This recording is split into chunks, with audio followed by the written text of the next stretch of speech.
আমাদের জীবনের প্রতিটি জিনিসই ঘুরে ফিরে আসে। আজকের অবস্থা অবশ্যই একদিন 180 ডিগ্রি কোণে ঘুরে যাবে। যেখানে মানুষকে দাঁড় করিয়েছিলেন, জীবনে একদিন আপনাকেও সেখানে দাঁড় করিয়ে। হ্যালো এভরিওয়ান, আসসালামু আলাইকুম। কি অবস্থা সবার? সবাই কেমন আছেন? চলে আসলাম আমি মিমি। আজকে কিছু কথা বলবো, কথাগুলো এড়িয়ে যাবেন না প্লিজ, স্কিপ না করে কথাগুলো যদি শেষ পর্যন্ত শুনেন আশা করছি আপনার ভালো লাগবে। একটা কথা কি জানেন, একটা জিনিস মনে রাখা জরুরি, যে দুঃখ আপনি কারো কাছ থেকে পেতে চাইবেন না, সে দুঃখ আপনারও কাউকে দেওয়া উচিত নয়। অবহেলা পেলে আপনারও যেমন ব্যথা হয়, যাকে দিচ্ছেন তারও কি কম? যে শব্দ শুনলে আপনার ভেতরে এসে আঘাত করে, সেই একই শব্দ অন্যের জন্য খরচ করবেন না।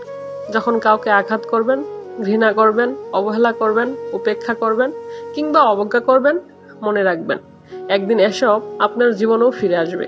ঘৃণার বিনিময়ে ঘৃণার চাষাবাদী হয়, অবহেলা ও অবজ্ঞার বিনিময়ে আপনি একদিন এমন জীবনই পাবেন। অন্যের অসহায়ত্বের আপনার যে আনন্দ হয়, আপনার অসহায়ত্বে একদিন আপনি হবেন একা এবং নিঃসঙ্গ। প্রয়োজনে কেউই থাকবে না, কাউকেই পাশে পাবেন না। জীবন এমন এক আশ্চর্য দেওয়াল ঘড়ি, সবকিছু ঘুরে ফিরে আসে আজ অথবা কাল। প্রকৃতি কাউকেই ক্ষমা করে না, করেনি কখনো। মানুষের কাছ থেকে যে আচরণ আপনি পেতে চাইবেন, আপনাকে সেই আচরণ করার চর্চা করতে হবে। ভালোবাসার বিনিময়ে ভালোবাসাই ফেরত আসে।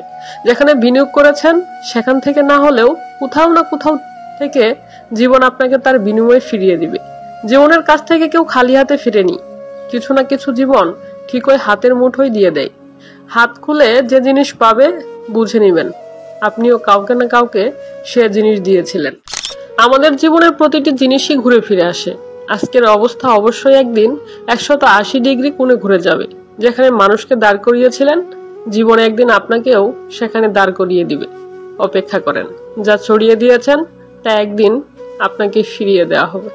কথাগুলো কেমন লাগলো অবশ্যই কিন্তু কমেন্ট বক্সে জানাতে ভুলবেন না। সবাইকে ধন্যবাদ। সবাই ভালো থাকবেন, সুস্থ থাকবেন, সুন্দর থাকবেন। আল্লাহ হাফেজ।